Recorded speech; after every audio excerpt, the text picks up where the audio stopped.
Hey, Million Dreamers, how Hey, are you guys. today? Well, we're about a week and a half into phase 2, radical duplication. How's it going for you? Well, I have to tell you that this week we've heard the good, the bad, and the ugly about how it's going with people. We have people who are seeing huge success with duplication, and others maybe not so much. And so we wanted to get on here today and talk just a little bit about that. And I wanted to start off by sharing some numbers with you that I heard about a month ago and actually were really surprising to me. So these are industry numbers from the direct sales industry. They broke the types of consultants into 5 groups. The first one are consumers. Basically, they join just to get product for themselves. They don't really share it with other people. Group 2 would be social enrollers. A little bit different than our social sellers, but social enrollers, people who join and they maybe, I'll talk about how many they sign up, but they just join and casually share and, hey Holly, casually share and the business and the product. The third group are retailers, people who are good at sharing the product and servicing customers, but maybe not so good at enrolling new consultants. The fourth group are recruiters. These are people who sell and service customers, and they recruit and train their team members. And then the final group are super recruiters. Super recruiters are all about leadership. These are people who have passion, excitement, and 70% of all the consultants that come into a company typically come from these super recruiters. So maybe think a little bit about which group you would fall into. Now I want to share with you some numbers, and these might be kind of discouraging to you when you hear them. Because they were to us. They were to us. And I don't know exactly how these match up with Thrive Life, but having been in it for 8.5 years and having a large team, I can say that these numbers make pretty good sense to me. So the first group, consumers, consumer consultants, people who become a consultant just to get food for themselves. Out of 100 consultants, 70 of those people are going to be just consumers, just buying the product for themselves. Does that sound about right to you? Yeah. Yeah. Now, is that a bad thing? I don't think so. No, I hey, mean, people, we love delivery customers. yeah, we love consumers. We so it's love. not a bad Well, thing. they're not consumers; they're consultants, Oh, but they're they do it just to just get it for themselves. I see. But you know why? That I think there's nothing wrong with that. That's what they want out of it, right? Yeah. They want to be able to get it. They want to be able to get some free and half off for themselves. They want to get the best price. And at some point in the future, something may change for them and they may decide they want to take it to another level. We've seen that. So we love those people. We love the consumer consultants. They've got a place in Thrive, right? Right. But you need to understand the numbers that 70%, 70 out of 100 people are going to be consumers. 7 out of 10 are going to be consumers. Okay. Group 2, social enrollers. These are people who maybe enroll 1 or 2 people in their entire career with Thrive Life. Okay. Out of 100, 20 of those consultants are going to be social enrollers. Enroll 1 or 2. They enroll their sister, their mom, a friend, something like that. Mm-hmm. And that's it. Group 3. Retailers. These are people who don't really recruit, maybe occasionally but they're out there, they're doing tastings and they're talking to people and they're sharing and they're good. They get a fair amount of delivery customers. Mm-hmm. But on average in their career, they recruit between 3 and 5 people. Group 4, recruiters. Okay. These are people who recruit between 6 and 9 people in their career. Out of 100 people, 3 of them are going to be recruiters. I don't know if I shared the number with retailers. 5 retailers, 3 recruiters, and then you've got the super recruiter category. People who go out and recruit like crazy, at least 10 people in their career, but on average recruit like 25 or more. Out of 100 consultants, 2 people. 2. Okay, now those numbers to me were kind of discouraging. So out of 100, 70 are going to be just consumers, enroll nobody. 20 are going to be social enrollers, enroll 1 or 2. 5 are going to be retailers, recruit 3 to 5. 3 are going to be recruiters, recruiting 6 to 9, and only 2 super recruiters, recruiting 10 or more.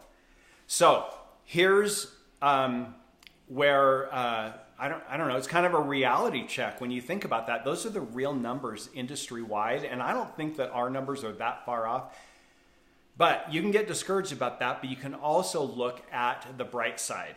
And the bright side is that you can improve on those numbers. There are ways that you can improve those numbers drastically. If I look back at, say, for example, Sherry Brower's team in the first year, she only recruited, I think it was less than 30 people, 25 or 30 people. She had 3 or 4 super recruiters, right?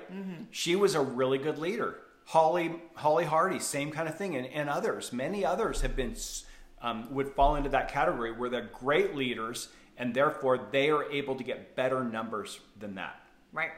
Our goal with A Million Dreams team is to give you processes and tools to be able to increase your success rate so that you can not have to have 100 people in order to get those numbers. Or in order to get 2 super recruiters, but maybe 20 or 30 people you find 1 or 2 super recruiters.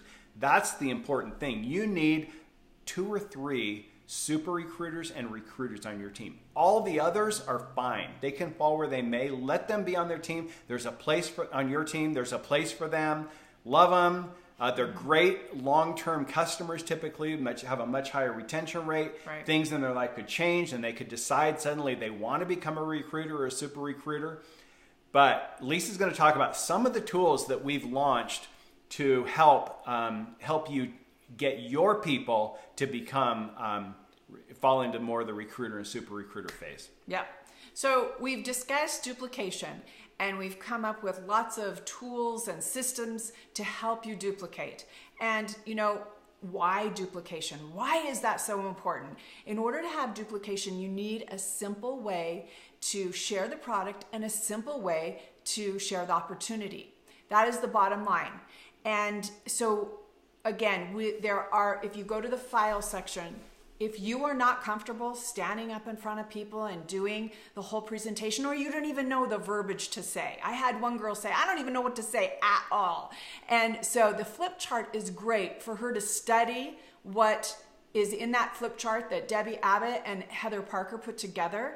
And she can go to a party now and she knows exactly what to say.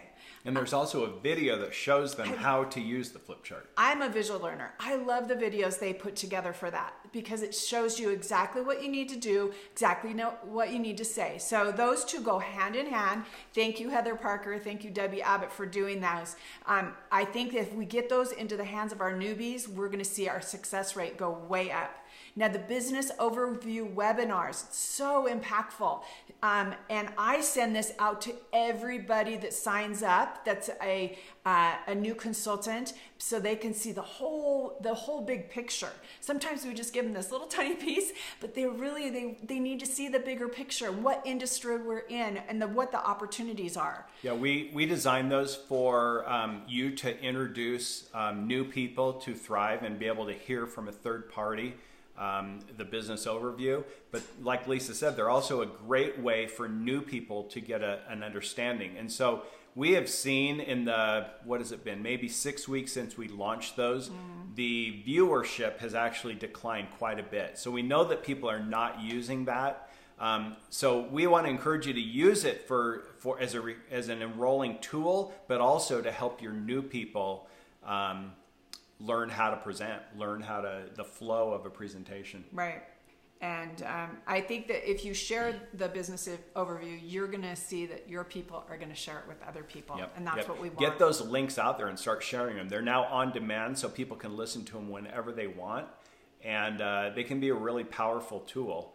And one of the weaknesses of new people is for them to be able to share the business opportunity. Usually they're sharing the product is really easy, but it's a little bit harder for people to successfully share the business. And so that's what these business webinars are for. They're not just for you, they're for your new people. That's really where the power of them is, getting your new people using those. Right. I think the next thing is a sense of belonging. We want people to feel that sense that they belong to a bigger team, a bigger family, so to speak. And so it's important to get them to your team Facebook page. If they are a go-getter and really want to dive into this and learn how to make money, plug them into the Million Dreams team. We want them to feel a part of things. Another way that you can make people feel a part of this larger family is by getting them to team events. Now, my team is all over the country, but we have thought of different ways of gathering the local people, Skyping the other ones in, and having some sort of thing right here at our house. And that's a way that you can have your team feel like they belong to a family. Corporate events are so important. You are not going to want to miss the convention coming up in July. I think it is going to be one of the best. And they need to feel that energy from what they're going to experience, the education that is offered there, to talk with like-minded consultants that are in the same boat that they are. That is super important. And however you need to get them there, caravan, split costs, share rooms, there's lots of ways you can do it, but they really need to be there. Yeah, this business is really a business of taking people from event to event to event. When they start missing events is when people fall out. New people, when they attend their first event, it helps them really understand what everything is all about and understand the big picture. So it's vital. If there's not a big corporate event near you, just do your own locally. Yeah. And we Debbie and Monty have talked about that. There are Facebook Lives in this group about those, and there will be more talk about that in the future. But start doing just team events. It's really important. Yeah. And so the next one is the Getting Started checklist. This is a one-on-one call. You need about 30 minutes to go over this checklist with your new people. But after that call, I think they have a real good sense, and you do too as their upline, of where they want to go with this whole thing. And so the Getting Started checklist, again, it's in the file section. Grab that, get your new people engaged and involved, and you know lots of stuff about them. They know about you. They know about the company. I think that's going to be one of our most powerful tools. And even some of your old people that you felt like, well, I didn't really train them right, or I need to go back, call them up and go over the Getting Started checklist with them as well. We have modified some marketing materials in the file section. These are going to be really great in a packet when you go to sell at parties, expos. I just helped somebody the other day. Yeah, really for your new people. Yes. Most of the people in this group are using those things, but you need to get those in the hands of your new people immediately so that they can have a successful way of sharing the product and the opportunity in a simple way. I've heard it said many times about this business. It's simple, but it's not easy. Okay, it's a challenging business, but there's simple methods and systems and processes to do, and if you will follow those things, you'll have success. Right. So these modified materials are basically, and I suggest you take these to any expo, party, tasting, one-on-one. It's very simple, and it's easy to just flip the pages and get them started. Best way to fly flyer. Best way to fly? Best way to thrive.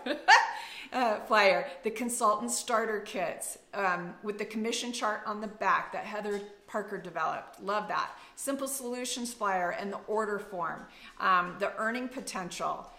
All of these should be like in a black and white packet. You take those to your party, and you could just literally, people love to kind of scroll through them. I've noticed at my tastings, just love to scroll through them, see the information. Yeah, the important thing is that your new people are going to get marketing materials in their starter kit that maybe aren't the optimal marketing materials. Corporate will be modifying things. We've the Abbott's, Holly, Sherry, and we have been sharing a lot of input on what's been working within this group, and they'll be making changes over the next few months. But it's important to get these documents in your newbies' hands immediately so they can start sharing successfully and not, sometimes the ones that come in the starter kit maybe feel like just a lot of different things and they don't know which one should I use. Just put a pack together. Best Way to Thrive, starter kit contents, simple solutions, and earning potential. Right. Just a little packet of those. Get a few copies or one master copy to your new people so they can start making copies, or even just show them where to get them in the Facebook group.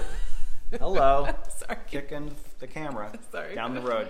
But I think new people can be very overwhelmed with go here and get this, go to this site and link, watch this, go to here and download this. I think it's better you download them and then just email them all of those PDFs over to them so they can print them off and start using them. I mean, you should know as they're upline when their first tasting or one-on-one is going to be. And so you just get that. I just sent out a welcome email and it has all of these things in it. So they're ready to go.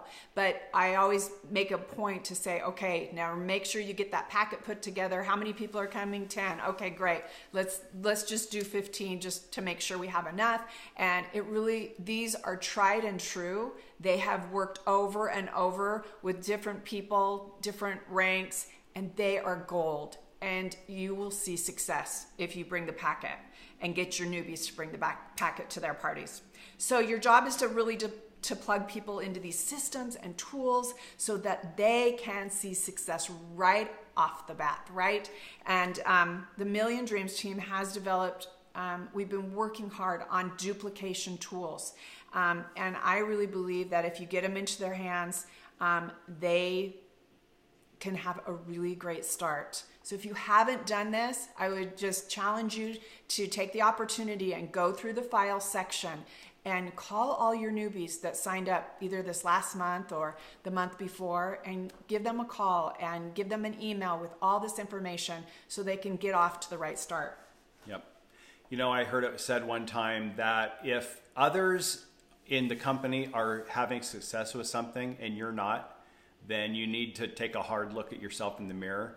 And I know I've done that from time to time over the years as a consultant and reflect on maybe what I'm doing and what I can change.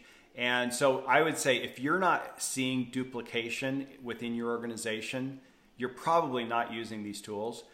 I would encourage you, like Lisa said, to download them, go through them, start using them, and start teaching your new people. Because if you go through this getting started checklist with your new person, as soon as they get their first enrollment, they're going to go through it with them. But if you don't go through it with your new person, then they're not going to share it and your duplication is going to stop. Right. Okay? So you need to be doing these things systematically and consistently with your new people to get them started right so that they then do it with their people. And take, like Jeff and I were going over the getting started checklist today. Some of it is not something that I would say or I would tweak it a little bit, and that's fine to make it your own. Mm-hmm. Just drive home the point that the sheet is trying to make. So I encourage you, get on there and get some of these files that maybe you haven't downloaded or you've been behind a little bit and you want to catch up.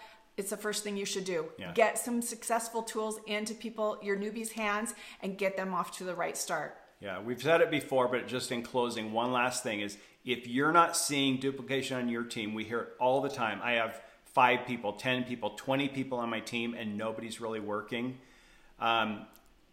You've got to start doing these tools. You can do a reset. You can do a relaunch.